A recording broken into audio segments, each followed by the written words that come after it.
something that I'm like. This is the first time this experience I'm in right now is the first time that I'm like. There was like 2 days I was really upset about it because I was like I need a vehicle like to live what I do for work. Like I need a car. And I got to the point I was like, okay, change the belief. Like this is happening for me. This is the first time at this level something has happened like this for me where I wasn't like frustrated for weeks. And I was like, all right, this is clearly what's best. And I'm like, I'm not gonna fix my car. I know that's not an option. So I'm like, either I buy a new car or I start walking places. Like that's really the only option. So I'm like, well then how can I make this the best experience? And if like you said, or maybe one of you just said it, of like the who I'm going to become in this process is going to be needed in the future or something. That's exactly like just my in tuneness to the universe, how I create this situation in the next few weeks, the things I'll have to do to create the experience that I want to have with a new vehicle. Yeah. Is just going to make me a better person in general. Well, that's it. It's like we say we want something, but it's the classic be, do, have. Like if we exist not just in realities, but as a reality, then we have to match it. So it's like you have to, this is what I want. It's more so who do I have to become to be a match to that? Or else I'd already be there. Right. Yeah. And then the obstacles are the ones. And the obstacles are the things that make you who you need to become. That's the alchemy. Exactly. It's literally that. So it's been fun. Like I was telling him the other day, I'm like, I feel like this is I've like up leveled on a test when it comes to how good I am at manifesting things. Because I've created a lot of the last year. But like this is something pretty big in a short period of time. But when I look at it, like someone I'm working for right now, they're gone for like a month and a half, and I can use one of their vehicles. So I'm like, that my car broke the day they left. Let me ask you a question. Yeah. Did you know that before you got into that calm place? Know what? Like you were saying that they have a vehicle, but you said you started responding from a lot calmer place than you normally would have. So 2 things. I knew this was. I actually found out that I was able to use their vehicle, and I still was because them giving me their vehicle for the next month, it wasn't. I knew that wasn't my fix, and so I was really attentive of like I wanted to stay in that feeling of like, all right, this isn't forever, because I didn't want to get comfortable. Right. Because I've learned I'm like, if I don't act upon it when I first feel something happen, then I'll forget the weight of the situation. Meaning like, all right, yeah, I can still work for the next month, which is great, but I'm like, they aren't giving me the car. I don't want this car. I also don't want to wait till the end of the month to get my new car. Right. But the crazy part is I knew this was going to happen. Like a week before this happened, I can't explain why I knew it, but like I was not shocked when my car broke. Yeah. And I knew it. I'm like, oh, obviously this makes sense, because I've been asking for this kind of thing, and like I want to change some things in my life, and like this car is not part of it. Damn. Like the size of it, the way it looks, how I feel about it, I love it, but I'm like, this isn't entering where I'm going next. So I wasn't mad. I was like, this is uncomfortable, but I'm like, it's what I need. It literally reminds me of like that's what's happening to the whole world right now. You know, it's like the deconstruction of everything that's not serving us. You know, we can be complaining about everything, but it's like it's happening the macro and the micro. It's like I see 2020 was a huge thing, you know, and it's like, so it's like I think we are ascending and actually to take it back to the Bible, it talks about in the end times will be a new heaven and a new earth. If you look at the Kali Yugas, we're literally where our solar system is in the cosmos. We are at a higher energy, higher frequency. Our sun and our atmosphere, the heavens, are literally changing at a higher frequency. And so because that we're literally having a new heaven and a new earth right now, cosmically speaking. And then because of that, all the obstacles are getting brought up on a micro level, all different ones so we can obviously transform and then go and become the earth that we choose to be. Yeah. But it's crazy to think about that it's happening at every level of the cosmos for every different, for humans, for cosmic planetary bodies, and yeah. When I thought about it, I was like, what would have had to, this is what would have had to happen for me to get a new car. Meaning like, yeah, I could have sold the other one, but I'm like, it was still working for me. I wasn't in a huge rush. And there were probably other signs that I just wasn't paying attention to, possibly. You were like, oh, maybe buy a new car or do this. And then it's like, you kind of get smacked in the face sometimes. It's like, no, you needed this. Like, this is what you've been asking for.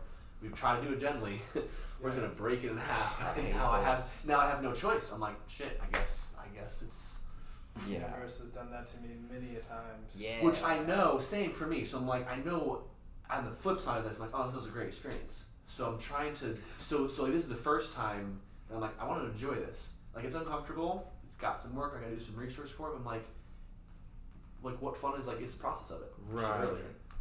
So I'm like, It's like learning from, like, okay, I've always been supported in the past. I've always gotten through it. Yep. And in fact, usually the worst things that have happened have been the biggest blessings. yep. So it's almost like, can I also accept that now? And usually it's like, no, I can't. But you know, it's That's the like, thing, though. I don't want to. That's the thing. I'm the closest I've ever been to accepting that in the like. Obviously, I can still use a vehicle, so I'm not like I don't have one, but it's like I feel really oddly calm about it. yeah. In a way that I'm like, am I? There's a trust there, man. Yes. Well, I think what's huge about that is that, like, so there's a quote on change that I like, and it's like, it says the true sign of well, first of all, the whole point is like, you change, your reality changes. But if you need your reality to change before you do, it can never change, right? So the true sign of change is not when reality gets better or looks different, but when it looks the same or worse, and you respond as the new person, then you've proven that you've changed, and then reality has no choice but to change. But it's because there's a time delay or a time echo to this consciousness filtering the dense matter. So you change, there has to be a time lag for things to catch up. Usually we're like, well, nothing's happened or it's gotten worse. But I think that's a built-in safety mechanism, because if things changed immediately and you haven't really changed, it'd probably be worse for you. Because you I'm actually glad we sense don't it. get everything we ask for immediately, to be honest, sometimes. So, yeah, there's something that's really interesting about that. Yeah. So I personally believe that change happens instantly. Yeah. That's like my belief. Like, right now you want to change, boom, change. Right. Like instant. And of course there's like a slight delay of like the world, Right. that time delay around you. Joe Dispenza talks about that. Oh shit, I didn't know that. Yeah, and this may be an off podcast topic. Yeah, yeah. We may have to like draw diagrams. We'll get some whiteboards out and be like, I'm down. so post podcast.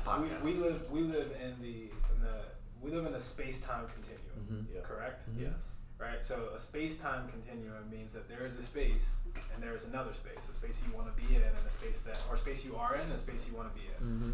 And what elapses between the two is time. Mm. So a Right. space-time continuum.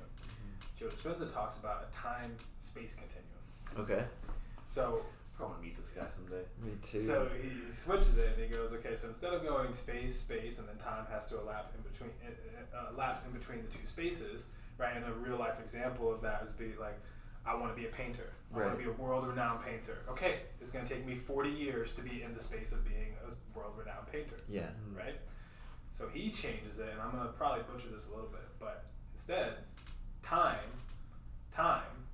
space.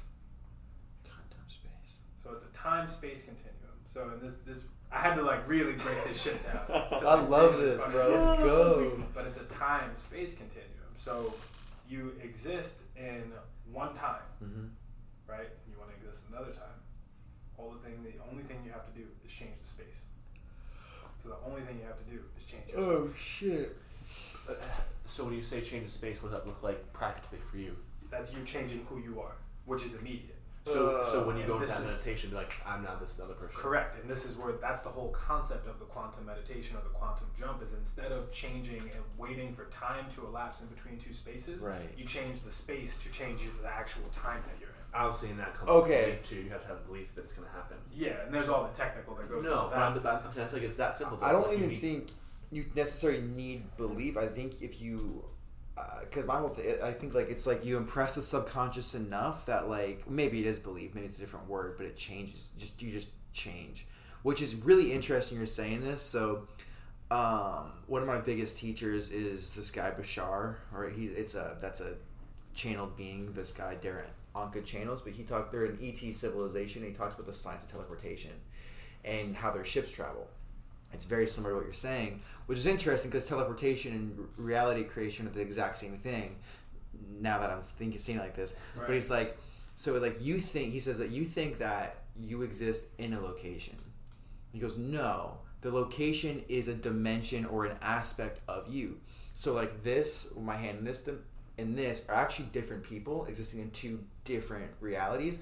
The location signature is here, and there's a whole different one here. So it's like, if you can change the vibrational signature of that location, and boom, it's not that it teleports, it stops existing here and starts existing here, because it's infinite parallel realities. So it's almost like, so he explains, if you take there's a ball, like a metal ball, and it's perfectly spherical, and you put it on one side of the table, he says if you're able to measure the vibrational signature of that, and then put it over here and measure that one, and then put it back, and then just, overwhelm that one with this location, it will stop existing here and start existing here, because location is part of the properties of the object. So they're all different, if that makes sense. No, it does. So what you're saying is essentially exactly. change the location and everything. Everything So else. Teleportation and manifestation are the same shit. It's exactly. Which I've heard from different people as far as like the spaceship thing. Yeah. Like when they've like seen spaceships, but they Yeah. move so quick. Is that? It's like Yeah. they aren't moving faster than light. They're just appearing and disappearing. Right. And so that's Phase shifting in and out. So that's why they can travel. Who knows where they're coming from? It's like they aren't in. They're not traveling linearly. They're just showing up. Right. They're popping in and popping out. And I'm sure there's some that are traveling like through wormholes and shit, but Since we're talking about aliens for a second, I heard this concept. It was like, what, if there's aliens out there, it's like, why haven't they like tried to communicate with us? That whole conversation, right? And it's like, well, I thought of you because they use the analogy of ants. It's like, what if they're so advanced, like they don't see a need to communicate with us? Like they're like, we're just existing. And they like, you look at ant piles, like you don't try and explain to them math. You don't try and explain to them what we're doing. It's like they can't understand, and like they're so small compared to like who we are. So it's not even a concept. It's like, why? Like, I might, like, it's cool to look at, right? Yeah. It's like, okay, they're great to play with. Like, they might bite you, whatever. But like, you could literally kill them with poison in your hands or foot. Yeah. So it's like, if you think about crafts that can travel like that, they are probably so advanced. If they can do that with a spaceship, why the fuck are they gonna deal with us because we can barely get to the moon? So this might be a whole other podcast, because this is like my shit. See, I was like, should I say this now? This is This is a teaser, guys, for the next time Michael comes back, and we'll dive into the alien side, because I feel like we probably could go deep into it. Oh, dude, I could go so deep into Anunnaki, Zachariah Sitchin. Oh my, it's so good. Did you say Anunnaki? Oh yeah. Okay, we gotta talk about that. I was just like hit pause and record. For sure. I was told about them a Bro. couple months ago. Yeah. And it blew my mind. I was like, what? Yeah. Wait, what is it? The Anunnaki? I mean, I can give a quick run. We don't gotta go deep unless it's up to y'all. Dude, we got nothing going on tonight. Get a quick. All right, look at that quick. So essentially, Zachariah Sitchin, I don't believe everything. I think some of it's been maybe whatever in his books, but it's pretty close to the truth. He translated the Sumerian tablets, which I believe are like the oldest known like writings, language, that we know about on the face of the earth. And they talk about these beings who came from the skies, and I've studied this from a bunch of different sources. Like I said, channeled Zachariah Sitchin. There's all these different angles. They're all, even the Bible, all kind of saying the same thing, again in different languages. And essentially, what they talked about is that there's these higher beings that came from the skies and altered the DNA of the humanoids that were on Earth.